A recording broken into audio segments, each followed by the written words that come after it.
ये वही short notes है जिसे मैंने पढ़ के 314 से 638 लाया था। आप इसे शॉर्ट नोट्स बोलें, फुल नोट्स बोलें, जो भी बोलें, इसमें सारा कंटेंट इंक्लूडेड है। आपका जो रेस है वो बहुत बड़ा है, आपको अभी तुरंत थक के नहीं बैठना है, आपको एक कंसिस्टेंटली मेहनत करते जाना है। Hello everyone, I am Aman Kumar, first year MBBS student at Darbhanga medical college. आज इस वीडियो में मैं बताने वाला हूँ कि आपका मंथ वाइज कंप्लीट प्लानिंग क्या होना चाहिए नीट 2025 के लिए। आखिर ये वीडियो क्यों ज़रूरी है? आपको ये समझना पड़ेगा कि नीट की तैयारी बहुत सारे स्टूडेंट करते हैं, लेकिन सिलेक्शन बहुत ही कम स्टूडेंट का होता है। ऐसा क्यों?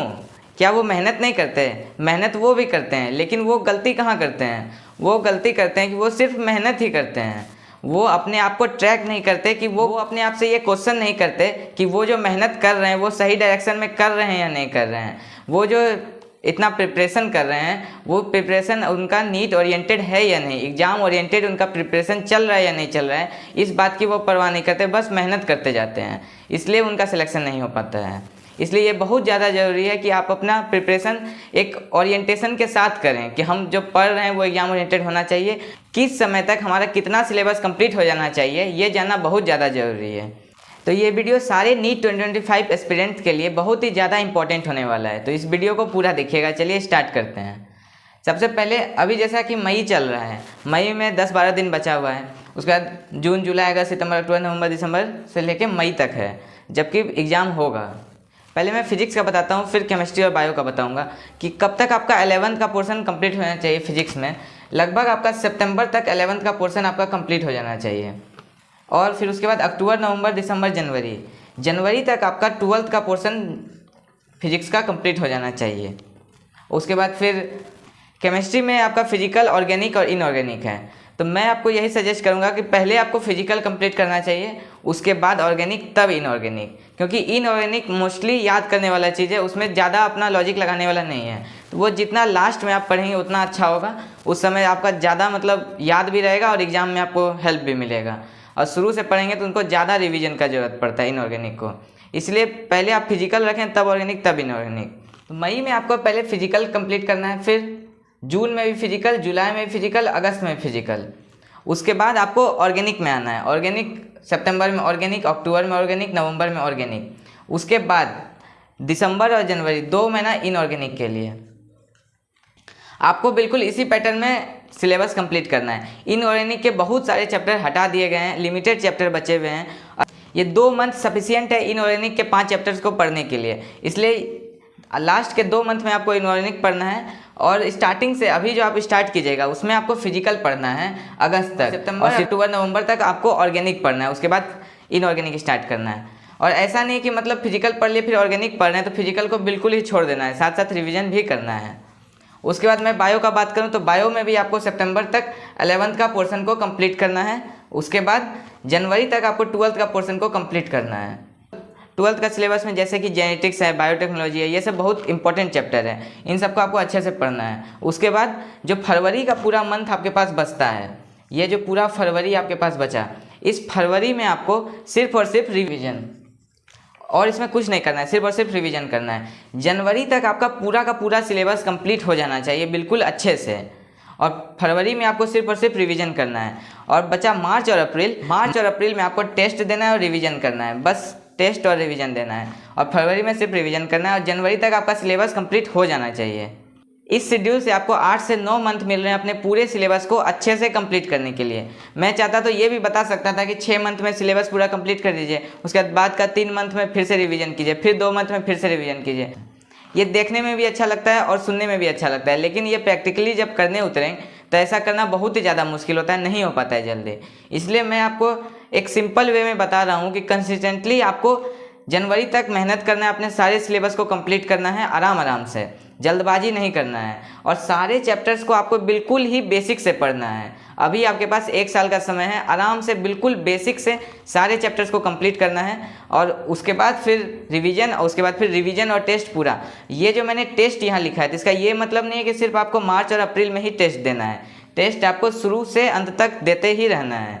इधर क्या होगा, टेस्ट का फ्रीक्वेंसी कम होगा, 15 दिन में 1 दिन टेस्ट होगा, लेकिन लास्ट में आपको टेस्ट का फ्रीक्वेंसी बहुत ज़्यादा होगा, सिर्फ और सिर्फ आपको टेस्ट और रिवीजन ही करना है। सबसे इम्पोर्टेंट आपको पढ़ना कहाँ से है, तो आप जिस भी ऑनलाइन या ऑफलाइन कोचिंग से पढ़ते हैं आपको उसके साथ ही चलना है। अपना एक नया रूटीन बना के नहीं फॉलो करना है। बस आपके दिमाग में इतना होना चाहिए कि जैसे सितंबर तक आपका सिलेबस 11th पोर्शन का जो होता है वो कंप्लीट हो जाना चाहिए। क्योंकि ऐसा होता है कि 11th हम लोग करते जाते हैं आराम आराम से और लास्ट में 12th के लिए समय ही नहीं बचता है और 12th बहुत ही जल्दी में घिंचा जाता है। उसके बाद फिर 12th का पोर्शन हमारा वीक रह जाता है जिसके चलते क्वेश्चन नहीं बनता है। और इस साल भी आपने देखा है कि 12th से कितना ज़्यादा क्वेश्चन आता है। 11th के कंपेरिजन में 12th के सिलेबस से ज़्यादा क्वेश्चन आता है, चाहे वो फिजिक्स, केमिस्ट्री, बायो कोई भी सब्जेक्ट हो। इसलिए आपका एक मतलब ओरिएंटेशन दिमाग में बैठा रहना चाहिए कि हमको सितंबर तक अपना 11th का पोर्शन कंप्लीट कर लेना है, उसके बाद हमको 12th को टाइम देना है। अब आपको पढ़ना क्या है। और नीट एग्जाम में तो आपने देखा है कि सिर्फ और सिर्फ एनसीईआरटी से ही क्वेश्चन आते हैं। पहले ज़माने में कुछ क्वेश्चन बाहर से आते थे, लेकिन अब का जो ट्रेंड है प्योरली 100% क्वेश्चन एनसीईआरटी से ही आता है। बायो में तो 100% आता है। तो इसलिए आपको एनसीईआरटी को बिल्कुल ही अच्छे से पढ़ना है। सभी लोग आपको एनसीईआरटी पढ़ने के लिए बोलते होंगे, लेकिन सिर्फ पढ़ने से सिलेक्शन नहीं होगा एनसीईआरटी को।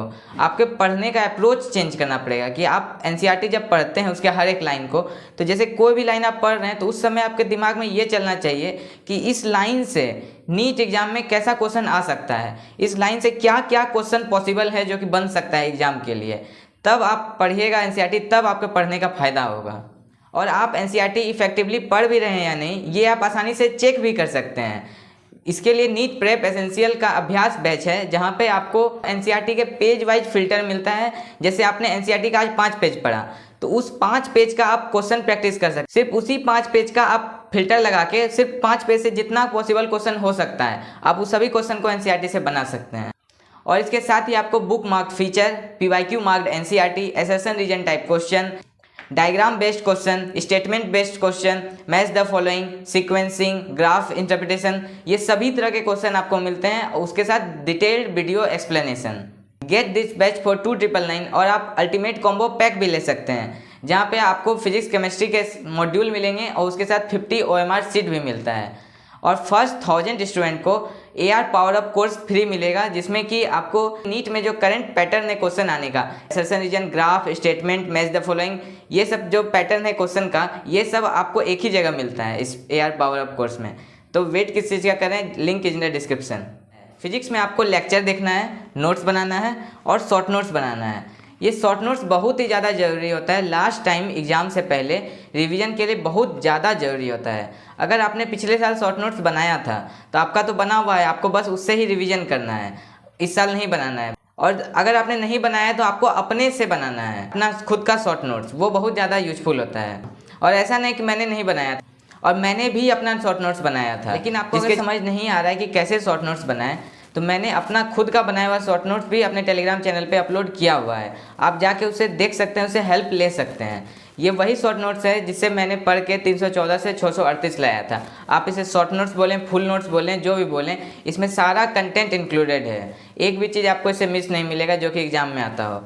आप उससे जाके हेल्प ले सकते हैं, लेकिन मैं आपको उस पर डिपेंडेंट होने के लिए नहीं बोलूँगा। आप कोशिश कीजिए अपने से ही बनाने का, लेकिन आप ज़रूर एक बार जाके उसको देखिए, आपको उससे हेल्प मिलेगा, आपको एक पता चलेगा कि किस तरह से शॉर्ट नोट्स बनाना है।